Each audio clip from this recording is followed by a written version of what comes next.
오늘 본 말씀은 이 어떤 불순한 의도를 가지고 예수님을 궁지로 몰아넣으려고 했던 이 종교 지도자들의 그 모습들, 그리고 그 예수님, 그리고 그 앞에 끌려온 이 가늠한 여인에 관한 그런 이야기입니다. 전체적인 이야기를 한번 먼저 좀 쭉 이야기를 해본다면, 서기관과 바리새인들이 한 여인을 세워놓고 사람들에게 막 소리를 치기 시작합니다. 여기 가늠한 여인이 있다. 우리가 현장에서 이 여인을 잡았다. 율법에는 이 여인을 돌로 쳐 죽이라고 그렇게 되어 있다라고 사람들에게 소리를 칩니다. 그 말에 그 여인 주변으로 사람들이 모여드는데, 그 사람들의 손에는 커다란 돌을 하나씩 들고 이렇게 나오게 됩니다. 그 순간 예수님은 이 감난산에 가셨다가 이른 아침에 성전에서 말씀을 가르치고 계셨습니다. 이때 이 서기관과 바리새인들이 그 옆에 있던 예수님에게, 예수님 당신이라면 이 여인에게 어떻게 하시겠습니까? 라고 그렇게 의견을 물어보게 됩니다. 예수님은 그들의 말을 듣고 그 말에 대해서 어떤 답변을 하신 것이 아니라 그대로 앉으셔서 땅에다 어떤 글씨를 쓰기 시작하십니다. 그런 예수님을 향해서 서기관과 바리새인들은 계속 다그칩니다. 아니, 이 여인을 향해서 어떻게 판단할 거냐, 이 여인을 어떻게 하면 좋을 거냐, 빨리 답을 하라, 막 그렇게 재촉을 하는 거죠. 예수님은 어떤 재판관도 아닌데 이 공개 재판 자리를 이렇게 만들어 놓고, 예수님을 어떤 재판관의 자리에 앉혀 놓고 예수님에게 계속해서 다그치듯이 어떻게 할 거냐라고 그렇게 묻고 있는 거죠. 사람들은 손에 돌을 들고 예수님 도대체 어떤 말을 하실까 그렇게 주목합니다. 그때 예수님께서 다시 일어나서 조용히 이렇게 말씀하시죠. 너희 중에 죄 없는 자가 먼저 돌로 쳐라. 예수님의 말에 그 자리에 있던 모든 사람들이 마치 이 망치로 뒤통수를 한 대 얻어맞은 같은 큰 충격을 받게 되고, 그러면서 이제 한두 명 뿔뿔이 흩어지는 그런 내용들이 계속 이어집니다. 그리고 나서 결국 이제 예수님과 그 여인만 남게 되는데, 근데 예수님 그 여인을 이제 이렇게 세우면서 이렇게 말씀하시죠. 나도 너를 정죄하지 않는다. 그러나 다시는 그런 죄를 범하지 말라. 그렇게 얘기하시면서 이제 오늘 본문의 내용이 끝났습니다. 이제 내용이. 오늘 본문의 내용이 이제 이렇게 쭉 이어지는데, 이 내용들을 조금 더 자세하게 이제 좀 살펴보려고 하는데요. 여러분, 본문에 등장하는 이 가늠하다 잡혀온 여인을 한번 생각해 보면, 조금 그래도 이제 이 여인이 안 됐다라는 생각을 가지고 좀 보면, 어떤 면에서 보면 이 여인이 좀 억울한 측면이 있지 않을까라는 것을 생각해 보게 됩니다. 여러분, 가늠하다가 현장에서 잡혀왔다면 혼자 가늠하진 않았을 테니까 분명 상대방이 있었을 텐데, 근데 그렇다면 남자도 함께 잡혀와야 되는데 어떤 이유인지는 모르겠지만 지금 이 여인만 혼자 붙들려서 지금 죽을 위기에 처해 있습니다. 아니, 나만 죄 지은 것도 아닌데, 아니 나랑 같이 죄 지었던 그 남자는 도대체 어디로 갔는지, 그리고 사랑이 죄야? 나만 나쁜 짓을 한 것도 아니고 나보다 더 나쁜 짓을 한 사람도 있는데 왜 나만 가지고 그러는가라는 생각을 가질 수도 있고, 너무 공정하지 않는 처사가 아닌가 생각할 수도 있겠죠. 그런데 여러분, 그렇다고 해도 이 여인이 죄를 짓지 않은 것은 아닙니다. 죄의 유혹을 이기지 못한 것도 결코 아니죠. 억울한 측면이 뭐 조금 있다 할지라도 그렇다고 해서 자신이 떳떳한 것은 결코 아니라는 사실입니다. 왜 나만 잡혀온 건지, 같이 있던 남자는 도대체 어디에 있는 건지 조금 억울할 수 있는 그런 상황이긴 하지만, 그렇다고 해서 나는 억울하다 그렇게 막 소리칠 수 있는 그런 상황은 결코 아니라는 사실입니다. 제가 그 20살 때 이제 운전면허증을 따고 나서 얼마 되지 않은 날 이 운전을 하다가요, 신호 위반으로 단속이 된 적이 있었습니다. 제가 신호 위반한 거를 아니라고 이야기하는 건 아닌데, 근데 사실 좀 억울한 측면이 있었어요. 왜냐하면 신호를 사실 잘 보고 운전을 해야 되는데 신호가 안 보이는 상황이었고, 앞에 커다란 차가 이제 가고 있어가지고 그 차가 쭉 가길래 그냥 따라서 지나갔는데, 근데 이제 신호를 위반하게 된 거죠. 근데 마침 그 앞에 경찰관 아저씨가 딱 있어가지고 이렇게 막 세우더라고요. 사실 처음에는 제가 뭘 잘못했는지 왜 그런지 알 수 없었는데, 근데 그 경찰관 아저씨가 저한테 신호 위반했다고 면허증 내놓으라고 그렇게 이야기를 하더라고요. 그 순간 제 마음속에 굉장히 억울한 마음과 좀 화가 났어요. 왜냐하면 제가 분명히 저 앞에 큰 차 따라서 그냥 쭉 지나갔는데 그 차는 안 붙잡고 제 차만 붙잡아가지고 저보고 운전면허증 내놓으라고 하니까, 제가 잘못하긴 했는데 억울할 만 하지 않습니까? 억울할 만 하잖아요. 네, 감사합니다. 어쨌든 좀 억울한 마음이 있었어요. 그래서 제가 신분증 내면서 좀 퉁명스럽게 아니 저 앞에 차도 위반했잖아요. 그랬더니 저한테 그러더라고요. 학생이라고 나는 아저씨도 위반했잖아요. 이러더라고요. 그 말이 다시 좀 더 서운했어요. 이게 학생도 아니고 20대인데 아저씨라고 하니까 마음이 더 상해가지고 그래가지고 결국 벌금 내고 벌점 맞은 적이 있는데 여러분 억울하다고 해서 사실 제가 신호 위반 안 한 건 아니니까 제가 잘못한 건 그렇게 인정을 합니다. 여러분 우리는 우리 자신의 잘못을 좀 인정하고 돌아보는 데에는 굉장히 좀 미흡한 부분들이 있는 것 같습니다. 정직하게 우리 자신을 좀 돌아보면 항상 그 내가 잘못한 일에 대해서 어떤 핑계와 변명거리들을 찾을 때가 우리는 종종 있죠. 그리고는 이제 이 세상이 공정하지 못하다는 그런 잣대를 들이미면서 좀 내가 마치 진짜 억울한 일을 당했다는 것처럼 그렇게 생각을 하기도 합니다. 사실 근데 그런 측면이 우리의 죄성이다라고 볼 수 있는 것이죠. 여러분 그 앞서 말씀드린 대로 지금 가늠한 이 여인은 자신이 조금 억울하다 생각할 수도 있는 측면이 있지만 그래도 이 여인이 죄를 지은 건 분명한 사실입니다. 그러니까 자신의 죄를 뭐 억울하다고 생각할지라도 그 죄가 덮어지거나 사라지는 것은 결코 아니다라는 것이죠. 자, 그리고 또 다른 부류가 등장하는데 이 가늠한 여인을 붙잡아온 서기관과 바리새인들이 있었죠. 여러분 이들의 모습을 생각해 보면 사실 이들은 정말 악한 사람들 맞습니다. 정말 악한 거예요. 사실 서기관들과 바리새인들이 이 가늠한 여인을 예수님 앞에 데리고 나온 이유는 이 여인에 대한 어떤 예수님의 판결을 통해서 예수님을 궁지에 몰아넣고자 하는 어떤 그런 간교한 속셈이 담겨 있는 것을 보게 됩니다. 6절 상반절에 보면 그들이 이렇게 말함은 고발할 조건을 얻고자 하여 예수를 시험함이러라라고 말씀하고 있죠. 이들은 지금 예수님을 시험하기 위해서 이 사건을 지금 일으키고 이 여인을 데리고 왔다라고 이야기합니다. 이들 생각에 예수님께서 이 여인을 돌로 치라고 하든 아니면 뭐 돌로 치면 안 된다고 하든 둘 중에 어떤 답변을 해도 예수님을 곤란한 상황에 지금 빠뜨릴 수 있는 그런 상황이다라고 생각을 하게 된 거죠. 일단 이 여인을 돌로 쳐 죽이라고 하는 것은 그동안 예수님께서 뭐 창녀나 세리나 어떤 사회적인 약자들, 죄인들 이들과 가까이 하고 이들을 사랑하고 이들을 보살폈던 그런 예수님의 가르침과는 매우 상반되는 대조적인 그런 선택과 판결이 될 수밖에 없을 것입니다. 그래서 만약 예수님이 이 여인을 돌로 쳐 죽여라 그렇게 했다면 예수님에 대한 어떤 평판들, 인기가 사그라지는 그런 일이 생길 수도 있는 것이죠. 반면에 예수님께서 이 가늠한 여인을 풀어주라고 했을 경우에는 모세의 율법에 그들이 믿고 따른 그 율법에 정면으로 거스르는 그런 일이 되고 말 것입니다. 그러면 이 예수님은 모세의 율법을 모독하고 파괴하는 그런 죄를 짓게 되는 것이죠. 근데 여기에 또 하나의 이유가 더 있습니다. 그건 뭐냐면 당시에는 유대인들이 마음대로 어떤 사형이란 처벌을 내릴 수가 없었습니다. 로마가 그것을 금했기 때문에 반드시 로마에 따라서 그 사형 처벌을 내릴 수밖에 없는 거죠. 자, 그런데 만약 예수님이 이 여인을 돌로 쳐 죽이자라고 그렇게 하게 된다면 이 로마의 법을 어긴 것이 되기 때문에 종교 지도자들에게는 예수님을 체포할 만한 어떤 근거가 마련되는 그런 일이 될 수도 있다라는 것입니다. 그러니 지금 예수님이 어떤 답을 하든지 간에 예수님을 궁지로 몰아넣을 수 있는 그런 상황이 지금 일어나게 된 것이죠. 여러분 1절을 시작하면서 예수님께서 감난산으로 가셨다라고 그렇게 말씀하고 있죠. 여러분 예수님이 감난산으로 간 이유는요, 다른 성경들을 우리가 쭉 살펴보면 예수님은 이 감난산에서 습관을 따라 기도하셨습니다. 그러니까 밤새 기도하셨다라고 우리가 생각해 볼 수 있는 거죠. 그러니까 예수님은 지금 밤새 기도하시고 그리고 이른 아침에는 말씀을 가르치기 위해 성전으로 지금 나온 겁니다. 자, 그런데요 서기관과 바리새인들은 그런 예수님과는 상반되게 뭔가 악한 짓을 저지르는 그 일을 도모하기 위해서 밤새 지금 이 일을 고민하고 계획했던 것을 보게 되는 겁니다. 여러분 가늠한 여인만 있고 지금 남자가 함께 있지 않은 것을 본다면 어쩌면 이들이 어떤 덫을 놓거나 어떤 함정을 파서 붙잡아 온 것은 아닐까 그렇게 의심해 볼 수도 있는 그런 상황입니다.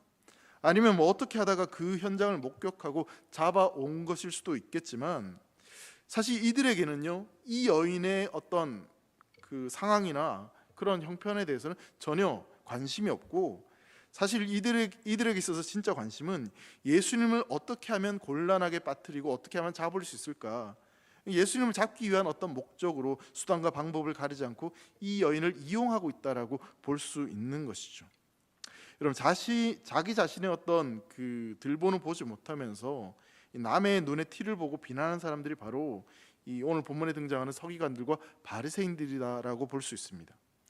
그들은 애초부터 처음부터 율법을 지킬 만한 마음도 없었고, 예수님께 뭔가 질문을 했다면 예수님의 답을 듣고 배우려는 그런 의도가 있을까 생각해 볼 수 있지만 그런 것도 전혀 없었습니다. 예수님한테 이런 질문한 이유는 그냥 예수님을 곤란한 상황에 빠뜨리고자 이 질문을 한 겁니다.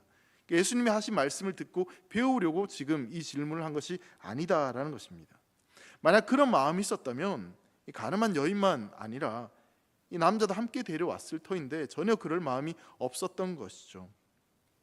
이들은 예수님이 많은 사람들 앞에서 부끄러움을 당하고 그 명성이 좀 손상되고, 그래서 결국 붙잡혀서 예수님이 곤란한 상황에 처하게 되는 그런 데에만 온통 관심을 두고 있었습니다. 자, 그런데요 여러분, 예레미야 31장 32절 말씀 보면 하나님 외에 우상을 숭배하는 것을 향해서 성경은 간음했다라고 그렇게 표현을 합니다. 말씀을 한번 읽어볼게요. 예레미야 31장 32절입니다. 이 언약은 내가 그들의 조상들의 손을 잡고 애굽 땅에서 인도하여 내던 날에 맺은 것과 같이 아니할 것은 내가 그들의 남편이 되었어도 그들이 내 언약을 깨트렸음이라, 여호와의 말씀이니라라고 말씀하고 있죠. 여기 보시면 내가 그들의 남편이 되었어도 그들이 내 언약을 깨트렸습니다. 내 언약을 깨트린 것을 향해서 간음했다라고 표현을 하고 있습니다. 그러니까 이스라엘과 하나님이 부부관계였지만 이스라엘이 그 언약을 깨트려 버린 것인데, 이스라엘이 어떻게 해서 그 언약을 깨트렸냐면 하나님 외에 다른 것들을 좋아하고 다른 것을 추구했기 때문에 그 언약이 깨트려진 것입니다. 근데 여러분, 오늘 본문에 등장하는 서기관과 바리새인들을 보면 이들은 예수님 외에 어떤 권력과 재물을 선택하였고, 이 사람들로부터 인기와 명예를 얻기 위해서 온갖 수단과 방법을 동원한 사람들이 바로 서기관과 바리새인들이었습니다. 그러니까 그런 측면에서 본다면 지금 진짜 영적으로 가늠한 사람들은 누구냐면 이 서기관과 바리새인들이 가늠한 사람들이다라고, 그 언약을 깨트린 사람들이다라고 볼 수 있는 것이죠. 그러니까 앞서 말씀드린 이 간음하다 잡혀온 여인도 간음했지만 어떤 영적인 측면에서 본다면 서기관과 바리새인들도 똑같은 그런 영적인 간음한 죄를 저지르고 있다라고 볼 수 있는 것입니다. 자, 그렇다면 이제 돌을 들고 지금 이 여인에게 던지려고 그렇게 몰려온 그 군중들은 어떻습니까? 그들이 지금 돌을 들고 있는 이유가 무엇이겠습니까? 이들이 돌을 들고 있었던 그 이유는 이 간음한 여인은 절대로 용서할 수 없는 엄청난 죄를 저질렀다라고 생각했기 때문에 그렇습니다. 죄를 지었기 때문에 율법에 기록된 대로 돌에 맞아 죽어도 싸다라는 생각을 가지고 있는 사람들이 지금 돌을 들고 이 여인을 둘러싸고 있는 것이죠. 그러면서 자신들의 문제에 있어서는, 자신들이 어떤 잘못을 했을 때는 나는 그럴 수 있어, 나는 그럴 만한 이유가 있어라고 자신들은 잘못이 없다라고 이들은 생각했을 것입니다. 다른 사람들의 행동에는 그 어떤 정확한 기준을 가지고 들이밀면서 자기 스스로는 그런 기준에 조금 어긋나더라도 그럴 수 있지, 나는 그럴 수 있다라고 생각을 하는 거죠. 그러면서 이들 마음속에 이런 마음이 있을 겁니다. 나는 최소한 저런 죄는 짓지 않았어, 나는 저 사람처럼 살지는 않았어, 나는 저렇게 나쁜 짓은 하지는 않았어라고 그렇게 스스로 어떤 자기 위안을 삼았을지도 모르겠습니다. 그런데 여러분, 오늘 본문에 등장하는 사람들을 우리가 곰곰이 살펴보면, 여러분, 간음하다 잡혀온 여인, 억울하다고 말할 수 있는 측면이 있겠지만 이 여인이나 아니면 이 여인을 심판하기 위해서 돌을 들고 이 여인을 둘러싸고 있는 그런 군중들, 그리고 이 간음한 여인을 현장에서 붙잡아온 이 종교 지도자들, 여러분, 이 모든 사람들이 의로운 사람은 없고 모두 다 죄인이다라는 사실을 우리는 발견하게 됩니다. 다 죄인인 거죠. 다 어떤 죄를 범한 그런 죄의 속성들이 이들에게 있습니다. 근데 이러한 모습들이 사실 우리 자신에게도 대비해서 살펴보면 우리 역시 죄의 어떤 속성들이 있다는 것을 발견하게 됩니다. 은근히 잘난 척하고 교만하고 드러나진 않지만 형제를 미워하고 그런 죄들이 우리 안에도 있는 것이죠. 그런데 여러분, 내가 죄인이고 내가 이 죄를 범한 어떤 악한 사람이다라는 것을 인식하고 그렇게 시인하는 것이 바로 복음의 시작입니다. 내 안에 그들과 동일한 죄성이 있다는 것을 보고 또 그것을 깨닫고 고백하는 것이 바로 복음의 시작이 될 수 있다는 거예요. 로마서 2장 1절 말씀이 이렇게 말씀합니다. 그러므로 남을 판단한 사람아 누구를 막론하고 내가 핑계하지 못할 것은 남을 판단하는 것으로 내가 너를 정죄함이니 판단하는 내가 같은 일을 행함이니라. 그러니까 판단하는, 정죄하는 우리도 똑같이 그런 그 죄를 똑같은 일을 범했다라고 성경은 말하고 있는 것입니다. 왜냐하면 하나님은 우리 외적인 행위뿐만 아니라 우리의 중심도 보시기 때문에 우리가 얼마나 이 중심 안에 악한 생각들이 있는지 다 보고 계신다는 겁니다. 성도 여러분, 내가 저 사람보다 더 나쁜 짓을 하지 않았다는 것 때문에 이 자신을 합리화하고 나는 괜찮다라고 그렇게 생각하는 것이 아니라 우리 자신이 죄인이라는 사실을 깨닫게 됨으로 말미암아 그 은혜를 간구하며 살아갈 수 있는 하나님의 사람이 되시기를 주의 이름으로 축복합니다. 나는 괜찮지, 나는 뭐 저 사람보다는 나은 인생이지. 여러분, 사실 그렇게 말할 수 있는 사람이 과연 누가 있겠습니까? 우리는 하나님 앞에 다 똑같은 죄인이다라는 사실입니다. 그것부터 우리가 인정하고 또 거기서부터 이제 출발할 수 있어야 되는 것이죠. 자, 예수님께 이제 그 사람들이 질문했을 때 이 사건에 대해서 그렇다면 예수님 뭐라고 답을 하고 계시는지를 한번 보겠습니다. 6절과 7절 말씀에 이렇게 말씀합니다. 그들이 이렇게 말함은 고발할 조건을 얻고자 하여 예수를 시험함이러라. 예수께서 몸을 굽히사 손가락으로 땅에 쓰시니 그들이 묻기를 마지 아니하는지라. 이에 일어나 이르시되 너희 중에 죄 없는 자가 먼저 돌로 치라 하시고. 여러분, 서기관과 바리새인들의 굉장히 난처한 질문을 예수님께 지금 한 건 맞습니다. 근데 예수님이 이 질문에 대해서 아무 대답도 하지 않으시고 그 대신 손가락으로 연필 삼아 땅바닥에 앉아서 무언가를 쓰기 시작하셨습니다. 여러분, 지금 예수님은 이들의 이 난처한 질문을 받으시고 갑자기 허리를 굽히시고 땅에 이제 글씨를 쓰시는데 왜 지금 이런 행동을 하시는 것일까요? 사람들이 막 소동하고 막 질문을 하는 그런 그 어지러운 그런 상황들 가운데 갑작스럽게 하신 예수님의 행동은 과연 어떤 의미가 있는 것인지를 우리가 생각해 보는 것이죠. 예수님께서 지금 많이 당황하셔서 전혀 생각지도 못한 그런 이 질문을 받아서 그 질문에 대한 뭔가 답을 하기 위해서 좀 뜸을 들이시는 건가, 그렇게 생각해 볼 수도 있겠죠. 근데 이런 생각들이 이제 그 질문을 한 사람들은 가지고 있었던 것 같아요. 당시 현장에 있었던 사람들은 예수님이 갑자기 땅바닥에 앉으니까 이 질문에 걸려 들었구나, 이제 질문에 답을 못하고 이제 지금 당황했구나라고 그렇게 생각을 했습니다. 그래서 그들이 묻기를 마지 아니하는지라라고 이렇게 말씀하고 있는데 이 말이 계속 다그쳐 묻는 거예요. 빨리 좀 대답 좀 하시라니까요. 어떻게 하라는 거예요? 예수님, 지금 뭐 하는 거예요? 지금 땅바닥에 앉아서 그 낙서할 시간입니까? 빨리 좀 대답을 해달라고요. 그렇게 지금 재촉하는 그런 표현입니다.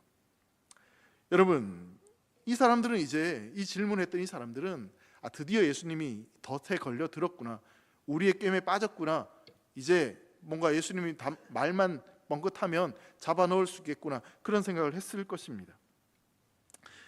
성도 여러분, 그렇다면 예수님은요 왜 이런 행동을 하신 것일까? 그 이유가 무엇인지를 우리가 생각해 볼 필요가 있습니다. 여러분, 예수님이 하신 말씀이나 예수님이 하신 행동은 아무런 의미 없이 그냥 하시는 것들이 아무것도 없습니다. 그렇다면 지금 이 바닥에 앉아서 손가락으로 글씨를 쓰신 것도 예수님의 어떤 의도적인, 우리에게 전달하고 싶은, 특별히 요한복음은 어떤 상징과 메시지를 우리에게 주는 내용들이기 때문에 이 행동 역시 우리에게 무엇인가를 상징적으로 나타내 주는 것이다라고 우리는 살펴볼 수 있는 것이죠. 예수님께서 왜 이런 행동을 하셨으며 또 주님께서 손바닥으로 바닥에 쓰신 글은 도대체 어떤 글을 쓰신 것일까? 갑자기 이 상황에서 예수님이 바리새인들과 서기관들이 막 지금 난처한 질문을 하고 막 이렇게 하니까 이 나쁜 놈들 이렇게 욕을 하면서 막 그림을 그리면서 분명 그렇게 하지는 분명 안 하셨을 것 같아요. 근데 참 안타깝게도 예수님이 어떤 글을 쓰셨는지는 성경에 나오지 않습니다.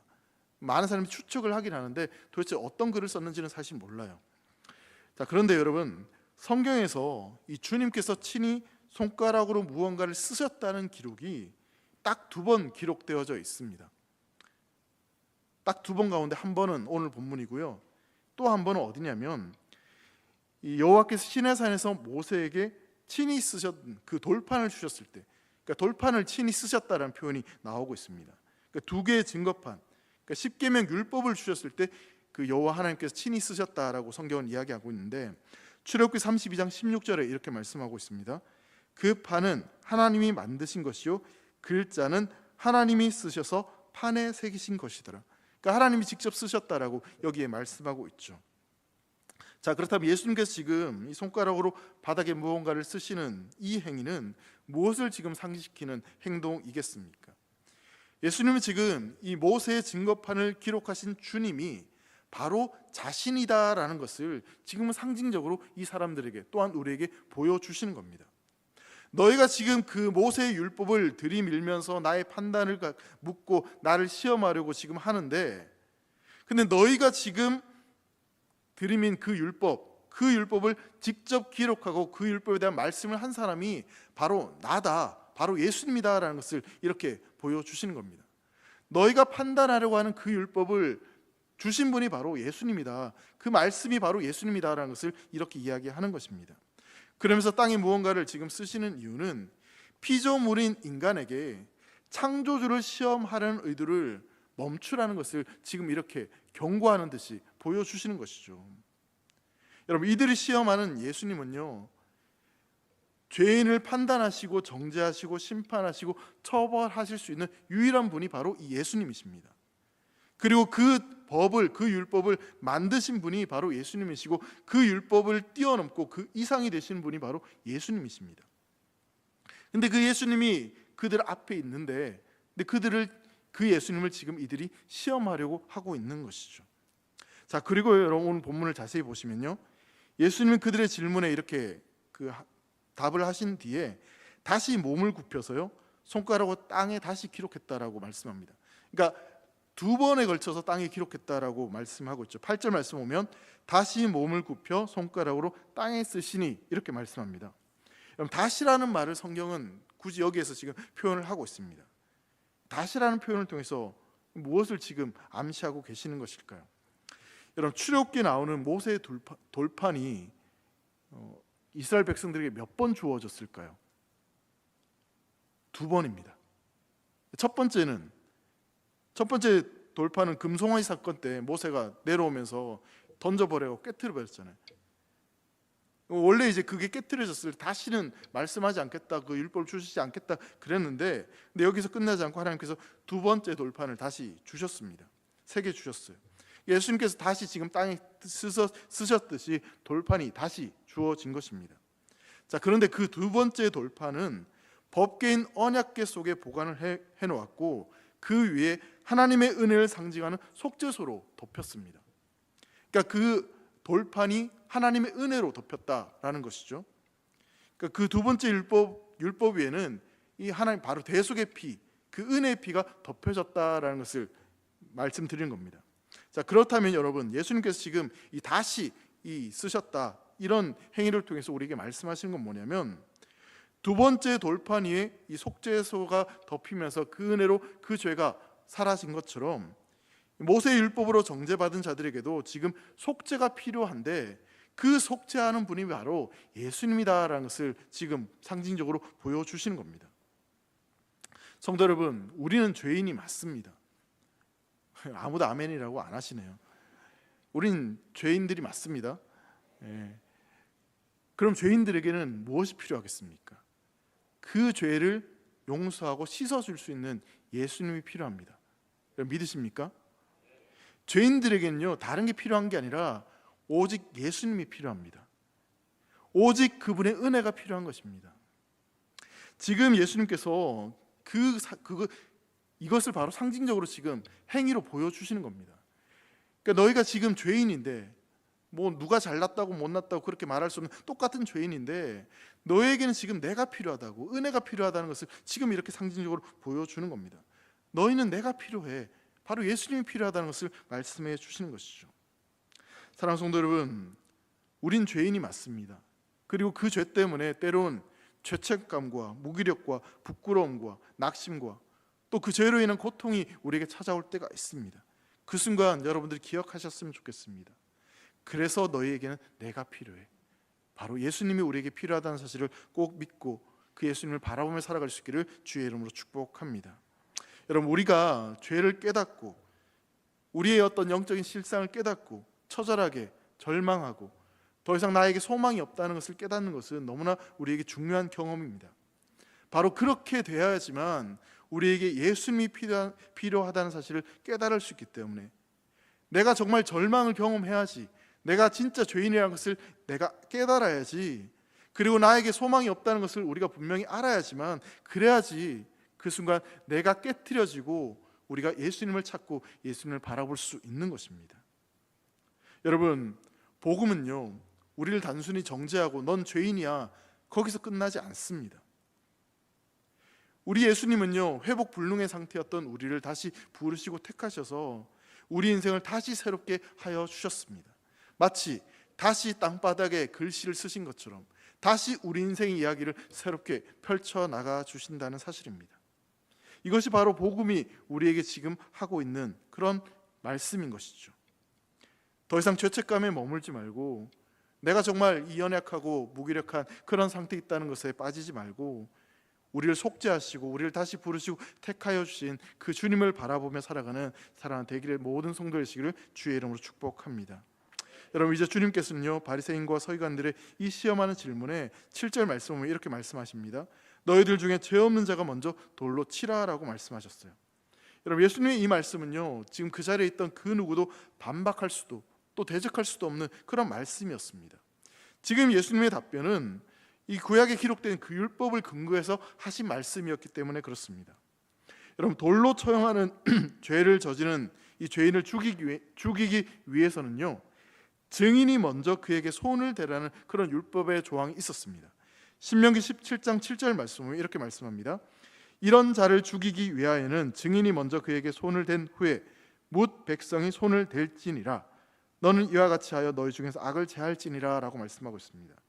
그러니까 증인이 먼저 손을 대야 된다라고 이야기하는데, 그래서 초대교회 때 스데반 집사님에게 돌을 던질 때도 보면 증인들이 먼저 옷을 벗고 이 돌을 던졌다라고 성경 분명히 이야기하고 있습니다.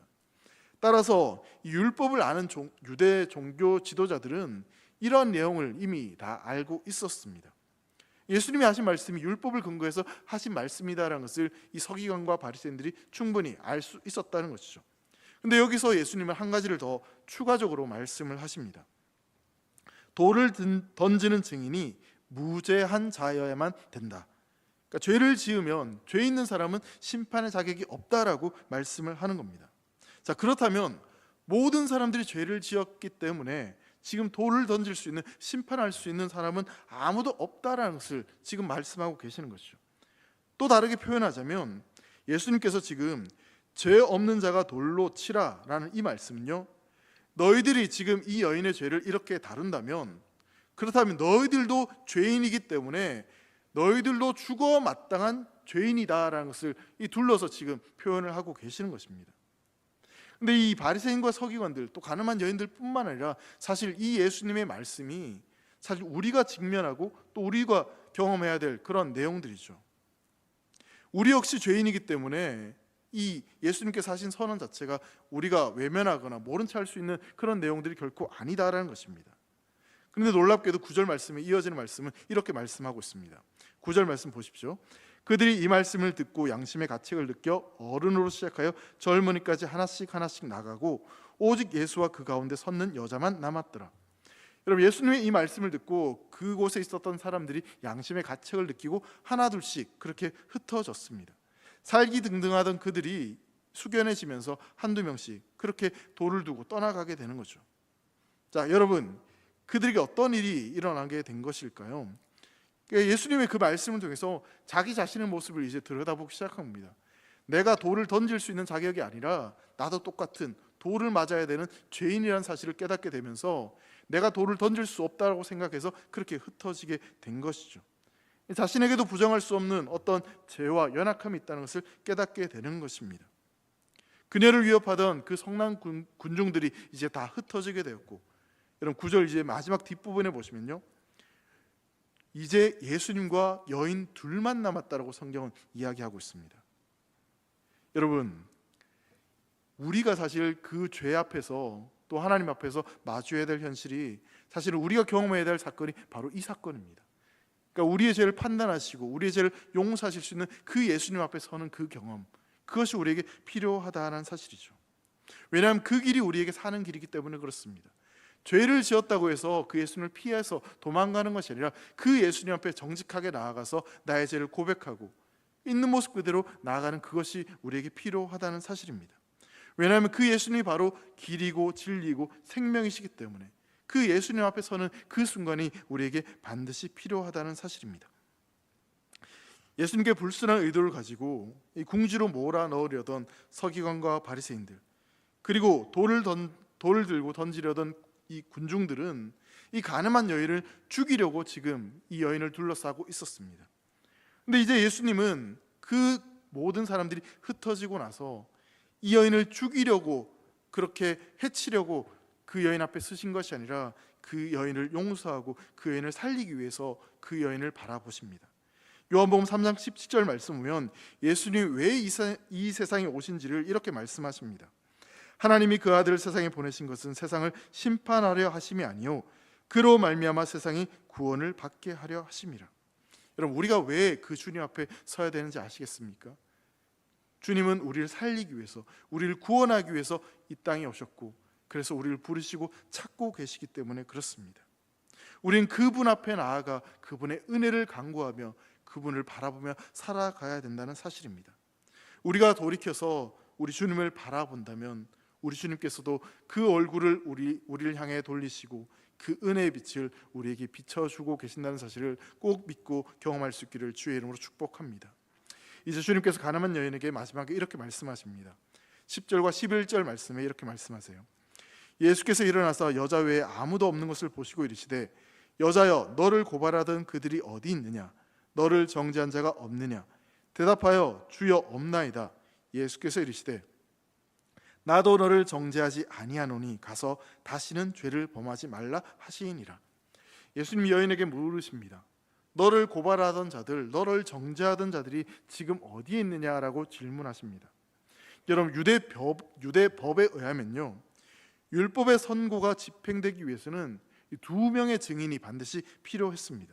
자, 그런데 지금 이 현장에는 아무도 남아있지 않고 오직 예수님과 여인만 남아있는 것이죠. 그러니 더 이상 이 율법의 그 형벌을 집행할 만한 조건이 성립되지 않은 겁니다. 더 이상 이제 이 여인은 율법의 집행대로 돌에 맞아 죽을 필요가 없는 그런 존재가 된 것이죠. 자, 그러면 이 율법의 형벌을 벗어났다고 해서 이 형벌을 내릴 수 있는 조건이 안 된다고 해서 이 여인의 모든 문제들이 다 해결된 것일까? 그럼 결코 아니다라는 것을 보게 되죠. 왜냐하면 아직 예수님 앞에서는 이 문제가 해결된 것이 아니기 때문에 그렇습니다. 사람들에게 돌에 맞아 죽지 않아도 그녀의 죄는 여전히 남아 있습니다. 율법의 형벌은 모면했을지 모르지만 주님 앞에서만큼은 아직 여전히 죄인의 신분을 가지고 있기 때문에 그렇습니다. 여러분, 조금 전까지 이 그녀를 둘러쌌던 이 군중들, 종교 지도자들, 그들은 이 여인을 죽이기 위해서 위협하고 공포스러운 상황들을 펼쳐두고 있습니다. 근데 그 모든 공포와 죽음의 위험이 거두어지고 주님 앞에 서는 그 순간 이 여인은 비로소 그 주님을 바라보며 그 주님이 누구이신지를 깨닫게 됩니다.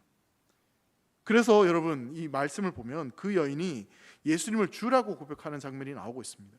예수님이 진짜 누구인지를 발견하게 되는 것이죠. 그때 예수님께서 자신 앞에 서 있는 이 여인에게 어떤 말씀을 하시냐면 나도 너를 정죄하지 아니하노니 가서 다시는 죄를 범하지 말라라고 말씀하십니다. 예수님께서는 이 여인의 죄를 용서하시고 이제 새로운 삶을 살 수 있도록 그렇게 말씀해 주신 것입니다. 이후에 예수님의 삶을 보면 가늠한 여인이 이렇게 잡혀왔던 것처럼 바리새인들과 서기관들에 의해서 법정에 서게 되시죠. 그리고 이 여인처럼 사람들에게 배신당하고 버림을 받으셨습니다. 그리고 결국 십자가를 지고 돌아가십니다. 여러분, 예수님께서 이 여인에게 지금 베풀어 줬던 용서, 그리고 죄인된 우리에게 베풀어 주신 그 용서는요, 그냥 말로 내가 너의 죄를 용서한다, 그런 것이 결코 아니었습니다. 십자가라는 그 대가를 치르고 자신의 생명을 내어주시면서 우리를 용서하시고 우리를 용납해 주신 것입니다. 그렇다면 성도 여러분, 예수님께서 이 땅에 앉아서 도대체 어떤 글을, 어떤 이야기를 쓰셨을까요? 무엇을 쓰셨기에 이 정죄하려 했던 서기관들, 바리새인들 모든 사람들이 하나둘 뿔뿔이 그때 그렇게 흩어질 수밖에 없었을까요? 여러 추측들이 있을 수 있습니다. 또 많은 사람들이 어떤 이야기들 합니다. 근데 분명한 것은요, 그 누구도 예수님이 뭐라고 쓰셨는지는 알 수 없다라는 사실입니다.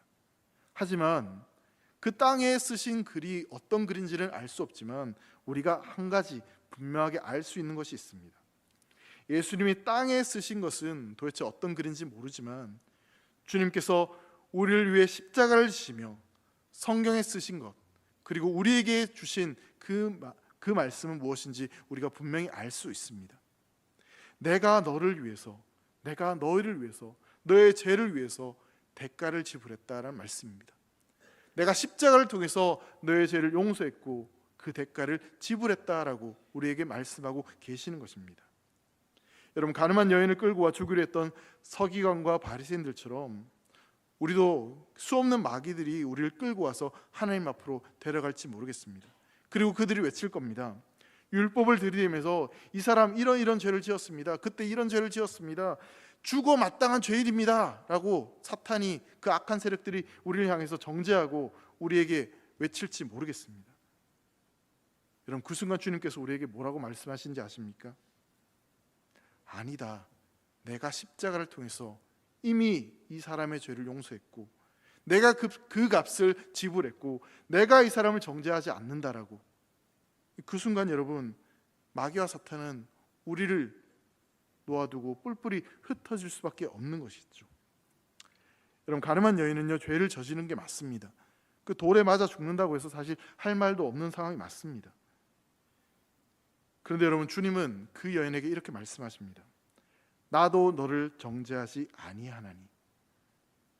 그 여인을 만나주셨던 그 주님이 우리의 주님이십니다. 그 주님은 오늘 우리에게 동일하게 말씀해 주십니다. 나도 너를 정죄하지 아니하나니. 그럼 더 이상 죄책감과 그 죄책감으로 인해 주어지는 무기력과 연약함 속에 고통스러운 인생을 살아가지 않기를 간절히 소망합니다. 우리 주님도 우리를 더 이상 정죄하지 않겠다 말씀하시고 우리와 함께 하시고 우리에게 용서와 사랑을 베풀어 주십니다. 정죄보다는 용서를, 죽음보다는 생명을 주시는 그 예수님의 사랑이 여러분 삶에 풍성히 흘러넘치기를 주의 이름으로 축복합니다. 그래서 우리의 삶이 진정한 자유와 진정한 안식을 누릴 수 있는 복된 삶이 될 수 있기를 주의 이름으로 축원합니다.